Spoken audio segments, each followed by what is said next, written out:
अस्सलामुअलैकुम and a very warm welcome. जी जनाब अली, आप देख रहे हैं आज पाकिस्तान। मैं हूं सिद्रा इकबाल और उमूमन हम ये कहते हैं कि तब्दीली आ नहीं रही, तब्दीली आ गई है। और फिर उसके बाद जो ज्यादा मशहूर कॉनोटेशन हुई वो ये थी कि आपने घबराना नहीं है। लेकिन अब जो सूरत हाल है उसमें कभी कभार हल्की फुल्की घबराहट तो हो ही जाती है। वैसे तो हमने कहा कि 2020 में सभी लोगों को एंजाइटी और स्ट्रेस बहुत ज्यादा रहा है, लेकिन ये बात इस वक्त मैं कर रही हूँ पॉलिटिकल तनाजुर में। यानी देखना ये है कि जो देरीना मसाइल थे, जो इश्यूज थे, जिसको हमेशा हम कहते हैं जी इनके ऊपर सियासत की जाती है, इनका हल नहीं निकाला जाता, आज वो किस टेम्परेचर पे चल रहे हैं और उसका क्या असर होने वाला है। मिसाल के तौर पर जी सेनेट के इंतखाबात के पहले हमेशा ही ये डिस्कोर्स हम सुनते हैं कि इनको शफाफ बनाएं, इनकी ट्रांसपेरेंसी को बेहतर बनाएं, इसमें से हॉर्स ट्रेडिंग को खत्म करें।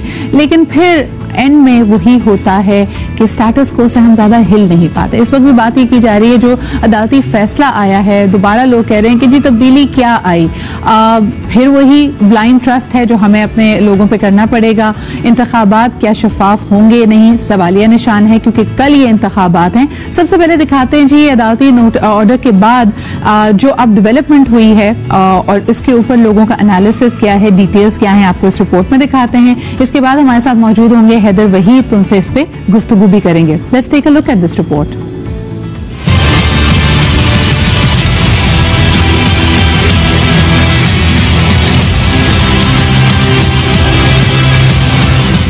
सेनेट के लिए वोटिंग ओपन नहीं, खुफिया। सुप्रीम कोर्ट ने अपनी राय दे दी। सदारती रेफरेंस पर 5 रुकनी बेंच का फैसला 4-1 के तनासुब से दिया गया। अदालत ने कहा सेनेट इलेक्शन आइन के आर्टिकल 226 के तहत ही होंगे। वोटिंग ओपन नहीं बल्कि खुफिया होगी। इलेक्शन कमीशन आइन के आर्टिकल 218(3) के तहत करप्शन रोकने के तमाम इकदाम करे। करप्शन का खात्मा इलेक्शन कमीशन की जिम्मेदारी है, जिसके लिए टेक्नोलॉजी का भी इस्तेमाल किया जा सकता है। वोट हमेशा के लिए खुफिया नहीं रह सकता। वोटिंग में किस हद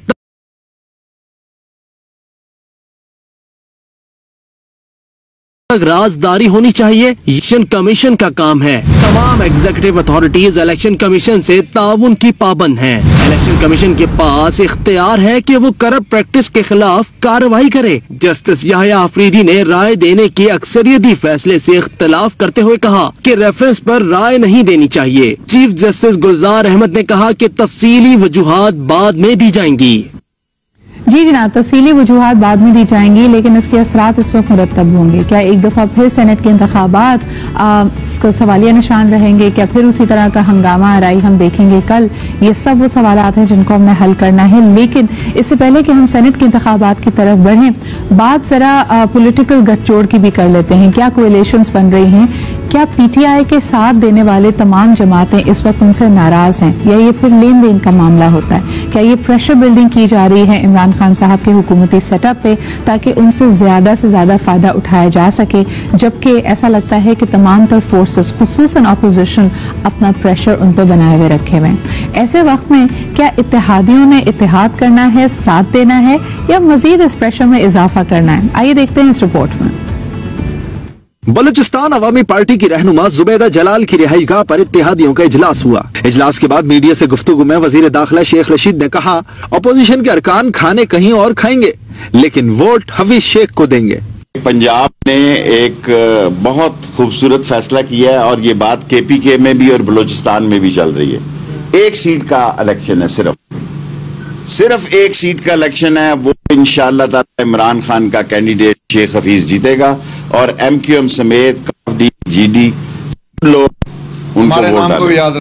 बलूचिस्तान अवामी पार्टी के रहनुमा खालिद मक्सी ने बताया, ये बात तय है, इत्तेहादी जमातें हफीज शेख के साथ हैं।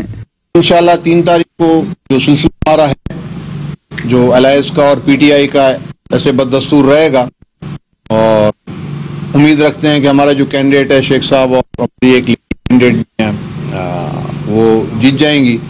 वजीर खजाना हफीज शेख ने कहा, 3 मार्च को हम सेनेट में अक्सरियत हासिल करेंगे। पाकिस्तान की सेनेट में इंशाअल्लाह ताला मेजॉरिटी हासिल करेंगे। हम चाहते हैं कि ये सारा जमहूरी अमल पाकिस्तान की ऐवान बाला की जो इंतखाब है उसमें एक अच्छे अंदाज में हो। एमक्यूएम रहनुमा अमीनुल हक ने भी वफाकी हुकूमत के साथ खड़ा रहने का यकीन दिलाया। एमक्यूएम पाकिस्तान पाकिस्तान तहरीक इंसाफ की सबसे बड़ी कोलिशन पार्टनर है। फैसला MKM पाकिस्तान बाहमी मशावरत और पाकिस्तान में मौजूद क़यादत के साथ करती है। और सबका फैसला क्या था कि वफाकी हुकूमत के शाना बशाना खड़े रहे। बलूचिस्तान अवामी पार्टी, मुस्लिम लीग काफ, ग्रैंड डेमोक्रेटिक अलायंस और मुत्तहिदा कौमी मूवमेंट ने हफीज शेख को मुकम्मल हिमायत का यकीन दिलाया है।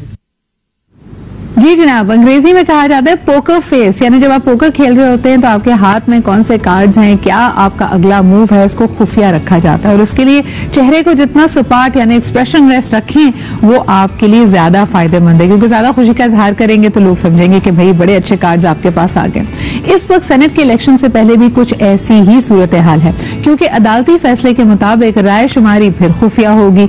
तो इस वक्त सिर्फ हिमायत की यकीन दहानी ही कराई जा सकती है, इन गुड फेथ बात किया जा सकता है, लेकिन नतीजा क्या निकलेगा इसके लिए तो कल तक का इंतजार करना पड़ेगा। और सबसे बढ़कर ये कि जिस तरह हमने शेख रशीद साहब की बात सुनी, उन्होंने कहा कि जी खाने कहीं और खाएंगे लेकिन हिमायत और वोट कहीं और पड़ेगा। क्या अपने आप में ये एक बड़ा मायने खेज जुमला नहीं है? इस पर बात करते हैं एक छोटे से ब्रेक के बाद।